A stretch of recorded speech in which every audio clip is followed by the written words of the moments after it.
If there's one thing almost everyone says, it's this: I don't have enough time. There aren't enough hours in the day. The clock is always running. We feel rushed, behind. The time is slipping away. But here's the thing: time, the way we think about it, doesn't actually exist. Yes, we have clocks. Yes, we have calendars. But clocks don't measure some invisible force called time. They measure change. And once you understand that, you realize that the precious resource you're wanting more of isn't actually time, it's timing. Because when you learn to relax into the present, timing takes over, and life starts lining things up in ways that no amount of time could ever accomplish. That's what I'm going to share with you in the next 9 minutes in today's episode of A Changed Mind. All right, guys, let's get into this. You know, we talk about seconds, minutes, and years like they're real things, but let's look at what those measurements actually are. So a day is actually the measurement of the time it takes for Earth to spin around its axis. A year is one trip around the sun. And you may not know this, but a second is defined by scientists as 9,192,000,000 vibrations of a cesium atom. So notice the pattern. These aren't slices of time floating in the universe. They're ways of measuring change. If nothing in the universe moved or changed, if the Earth didn't spin, if atoms didn't vibrate, there'd be no way to measure time.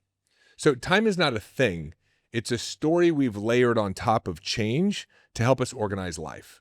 So when we say time is running out, what we really mean is, I don't trust the changes I want will happen fast enough. Now, physics takes this one step further. Einstein showed us that time isn't fixed, it's relative. If you're moving very fast, close to the speed of light, time for you slows down compared to someone standing still. This is called time dilation. And this isn't science fiction, it's fact. Astronauts in orbit age slightly slower than people on Earth because they're moving faster and experiencing weaker gravity. And here's how real this gets. Did you know that GPS satellites wouldn't work if engineers didn't correct for relativity? Without adjustments, they'd be off by miles every single day because time is literally flowing differently for them than for us. And so physics proves time isn't an absolute container we're all moving through together. It bends, it flexes, it depends on perspective. And so now let's go inside the human mind. Neuroscience shows that your brain doesn't directly experience time. It constructs it. Your past isn't stored like a movie you replay. Every time you remember, your brain reconstructs the event, filling in gaps with imagination, which means the past only lives as a story that your brain is telling you in the only moment that actually exists, which is right now. And your future isn't waiting out there. It's a simulation. It's a prediction your brain runs based on memory and pattern. So that means the past and the future don't exist in reality. They exist only in thought. And the only moment you ever actually experience is now. The mystical teacher Eckhart Tolle wrote a best-selling book called The Power of Now. And he says the insanity of the human condition is that most of us spend most of our lives trying to get away from the present moment to get somewhere else in the future, when in reality the present is all there is. This, by the way, is why time feels elastic. So when you're anxious, 10 minutes feels like forever. And when you're in joy or flow, hours disappear. The clock didn't change. Your brain's construction of time did. So if the only reality is now, what are we really saying when we complain about not having enough time? We're saying, I'm caught between memories and predictions, and I'm not living in the present. And every wisdom tradition points to the same truth. In fact, scripture says, do not worry about tomorrow, for tomorrow will worry about itself. Each day has enough trouble of its own. What that means is the past is gone, the future hasn't arrived, and the only place life happens is right here, right now.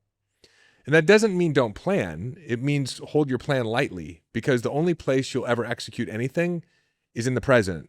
And I'm telling you, as somebody who worried chronically for years about the future, felt guilty about the past, realizing that this was a construct of my mind was a game changer for me, because the challenge wasn't that I didn't have enough time, is that I was spending so little time in the present moment. The more you fight with time, rushing, stressing, fearing you don't have enough of it, the more you lose presence. And presence is the only place life is actually unfolding. So here's the breakthrough. What matters is not how much time you think you have. What matters is timing. So when you're rushed, when you're stressed, when you're living in scarcity, timing collapses. You make poor decisions, you miss opportunities, you create friction. But when you're relaxed, present, and trusting, timing aligns. better thoughts come to you. You recognize the right moment to act. Coincidences and synchronicities appear.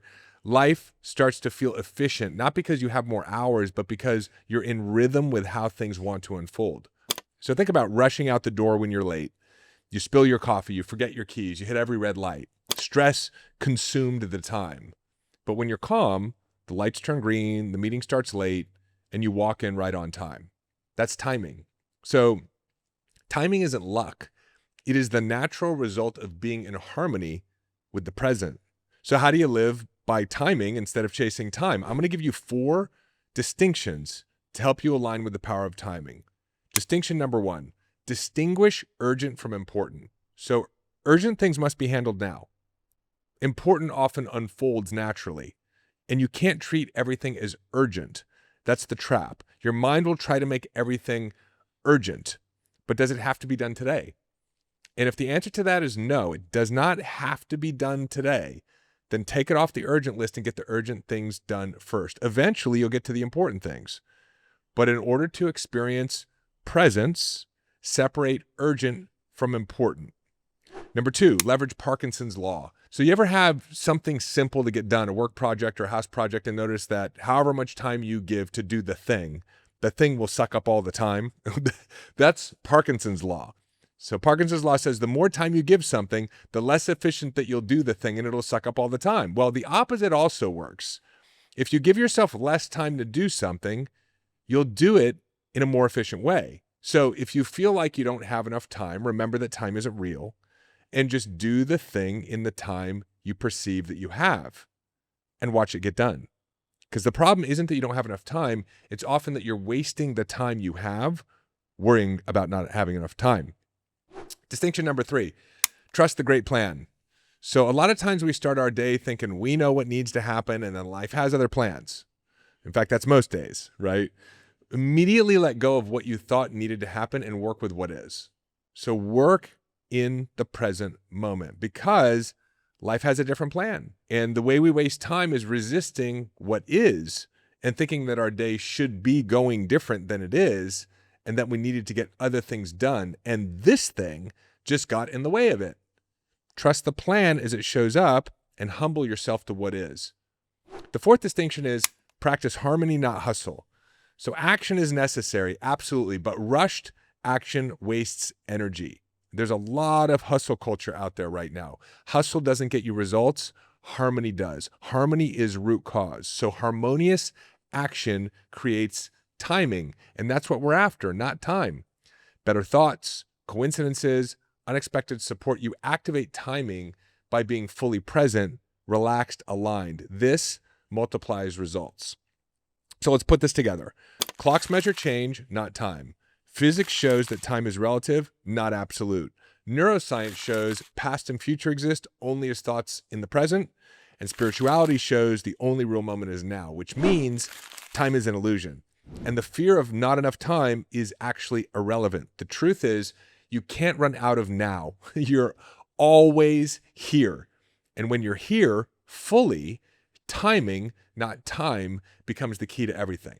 Timing brings the right opportunities. Timing sharpens your decisions. Timing creates flow. Time is not the factor. Timing is. So the next time you feel rushed or pressured, like there aren't enough hours in the day, pause and just take a deep breath and remind yourself, time does not exist the way you think it does. The only reality is now. And in now, you are never late. You are never behind. You are never out of time. You are exactly where you need to be. Because life isn't about time, it's about timing.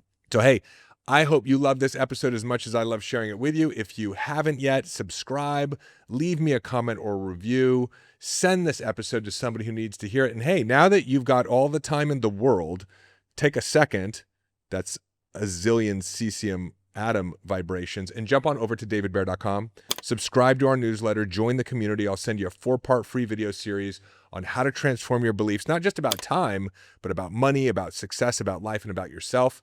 And I will see you in the next episode.